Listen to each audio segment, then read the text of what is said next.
Bonjour à tous, nous nous retrouvons donc en ce mardi 5 juillet 2011 pour le tournage de l'extrait principal à composer le tribute dédié à ma petite Yoko adorée. Alors j'en espérais que celui-ci ne se rapprochera pas du tribute de John, qui était l'abomination absolue en la matière. D'ailleurs je m'excuse infiniment une fois de plus de vous avoir fait subir pareille immondité. Enfin, oui d'ailleurs je sais bien que immondité n'est pas un mot français, mais voyez-vous, je fais du néologisme. C'est une habitude chez moi. Alors, donc, cette fois-ci, je vais tout d'abord veiller à ne pas m'embrouiller, à rester bien claire et concise dans mes explications, et à éviter les longueurs indigestes, comme j'ai pour habitude d'en faire aussi malheureusement. Donc, commençons par l'analyse minutieuse de son sprite sur cette 4e génération. Alors, il faut savoir que, comme je vous l'avais dit, oui j'avais dû vous le dire dans l'une de ces vidéos de capture, je la trouvais particulièrement élégante sur 3e génération. Dans sa posture notamment, et puis même son regard, il avait quelque chose de classieux. Alors que cette fois, sur 4e génération, elle change du tout au tout. Enfin, je veux dire, quand on voit ce sprite, on a l'impression de faire face à une adorable peluche, à une petite chose toute mignonne. Oui, voilà, c'est une petite chose mignonne, mais elle a perdu cette élégance propre à son sprite sur 3e génération. Et c'est réellement regrettable. Oui, je trouve vraiment. Il n'y a pas à dire, hein, je la préférais avant, quand elle était encore dans sa région natale. Mais ma foi, je fais avec, hein, elle est tout de même adorable là-dessus. Enfin, ça la change énormément, ça c'est une certitude. Nous n'avons clairement pas l'impression de faire face au même personnage en fait. Son expression faciale est méconnaissable. C'est vraiment dingue. Enfin, je l'apprécie quand même assez. Bon, je sais pas ce que je fais là, avec mes mots, je ferme, j'ouvre. Je l'apprécie quand même assez sur 4e génération. Et puis je préfère cela plutôt que de prendre le risque de la perdre un jour. Ce qui serait vraiment infernal. Je ne pourrais clairement pas le supporter. Enfin, donc on notera tout de même que ces couleurs sont toujours aussi belles. Mention spéciale d'ailleurs pour sa rose noire qui en fait est plus gris sombre. Un peu comme Dracofeu Shiny pour vous donner un autre exemple. Je trouve que cela convient assez bien en fait. Ces couleurs sont dans l'ensemble très pastel et un vrai noir trop intense n'aurait pas convenu je pense. Il aurait trop contrasté avec le reste et ce n'aurait pas été très agréable à l'œil. Donc, excusez-moi de fermer et d'ouvrir tout le temps. Alors, maintenant, passons à ces natures. Alors là, de ce côté-là, je suis carrément dégoûtée, puisque j'ai toujours trouvé que pudique et corps robuste, c'était l'exemple typique du tempérament qui n'en est pas un. Je veux dire, en quoi avoir un corps robuste, c'est un trait de caractère? Ce n'est pas une nature, ça, n'est-ce pas? Enfin, je ne sais pas, moi, ça ne m'apparaît clairement pas comme une nature. Je peux considérer cela, à la rigueur, comme un élément déterminant du personnage, mais ça n'a rien à voir avec une nature, quoi. Ce n'est pas un caractère, en aucun cas. Donc je ne vois vraiment pas pourquoi les développeurs ont ajouté Corbus, même pudique. Bon, pudique, excusez-moi, c'est un peu mal centré. En même temps, je suis sur DSi XL, donc cela n'arrange pas les choses. Pour pouvoir cadrer tout l'écran, c'est compliqué. Ouais, d'ailleurs, la XL, c'est pas le top niveau praticité, j'en conviens bien. Mais bon, il y a une bonne qualité d'image de l'autre côté, donc voilà. Et pudique, il en va de même. Hein. Certes, ça correspond déjà un peu plus à une véritable nature, mais cela reste assez éloigné du concept de nature. Enfin, je suis encore en train de m'embrouiller. Et là, je sens qu'on court... Ah, il y a un trou du cul qui m'appelle. On s'en fout. Bon, je vais lui répondre, sinon ça va sonner, ça va être désagréable. Bon, là, nous sommes en train de courir à la catastrophe audiovisuelle, au même titre que le tribute de John. Alors, je vais m'empresser de vous montrer ces étoiles et leur extraordinaire magnificence. Sur fond crépusculaire, en plus. Certes, ce sont toujours les deux mêmes sempiternels fonds, soit la nuit, soit le crépuscule, mais bon, ce sont les plus beaux en même temps. Regardez, elle est divine. Oh, mon petit bébé, tu es magnifique, tu es belle, tu es magnifique. Je vais Mettre KO le ratata. Oui, alors par contre, là, c'est vraiment très très mal centré, mais vraiment, quoi. Je vais essayer de monter la hauteur un petit peu.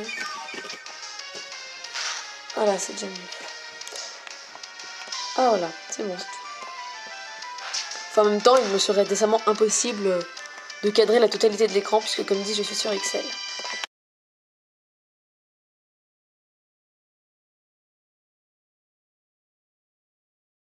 Je remarque qu'ils ont joliment insisté sur l'aspect pastel de ces coloris de dos. C'est fort appréciable. Parce que c'est, je trouve, ce qui différencie ce shiny de la grande majorité des autres shiny verts. Généralement, on met un point d'honneur à montrer leur intensité. Or, avec Roselia, c'est tout le contraire. C'est vraiment la douceur de ces coloris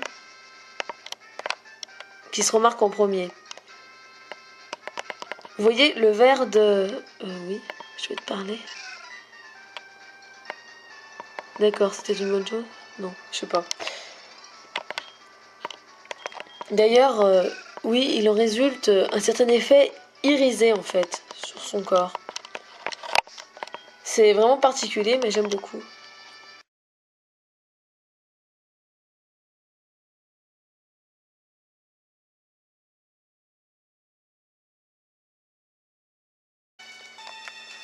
Nous nous retrouvons donc pour la rubrique suivante qui concernera, comme son nom le laisse sous-entendre, les ressemblances entre Yoko et quelques autres de mes shinies. Alors tout d'abord, pour commencer, qu'est-ce que je fais encore? Pour commencer, nécessairement, les hasards. Alors le premier d'entre eux est venu me rendre visite, ce fut cette petite boule de poils dorés. Alors j'aurais énormément de choses à dire à son sujet, mais je ne le ferai pas ici, je préfère conserver cela pour une vidéo à venir. Enfin, je vous le présente quand même très brièvement. Alors il faut savoir que le jour de sa rencontre, ce fut une foule d'émotions contradictoires qui m'ont assailli, mais littéralement. Et celle qui prédomina, ce fut le regret, voire même le dégoût. Alors je suis particulièrement honteuse de l'avouer aujourd'hui. Mais bon, je vous expliquerai pourquoi dans une vidéo ultérieure, comme dit. Et puis ne vous en faites pas, aujourd'hui c'est devenu l'un de mes petits chouchous, justement. L'affliction passagère des débuts s'est muée en un amour débordant à son égard. Et aujourd'hui je l'aime, tout simplement. Mon petit croc jaune, t'es mignon. Donc voilà, j'aime beaucoup ce shiny. Et en fait, il fut mon seul véritable regret au départ.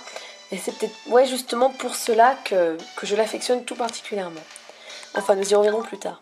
A noter que le jour où j'ai croisé sa route, je cherchais à cette période-là activement le petit gobou violet qui deviendrait plus tard mon fidèle Adolphe.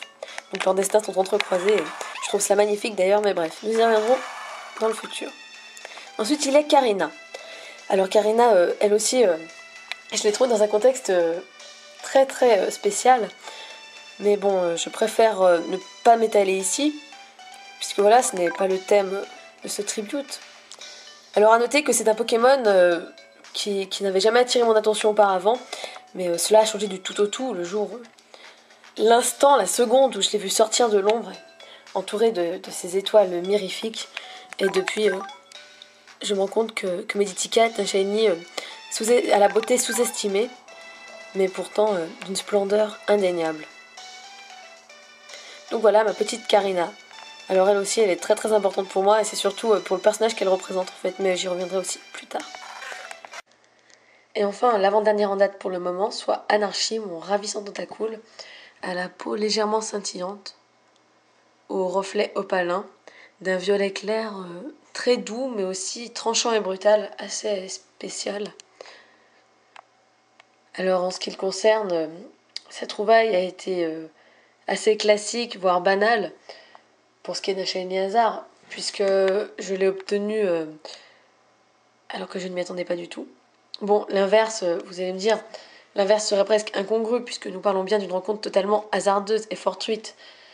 Mais il faut reconnaître que pour ce qui est de Croc-Jaune et Karina, la situation était d'un petit peu différente. Et si techniquement, dans les frames, ils sont des shiny hasards, dans mon cœur, ce n'est pas du tout aussi clair et simple que cela. En revanche, pour ce qui est de Anarchy et de Yoko, il est évident que ce sont deux shiny hasards de la plus pure expression du terme.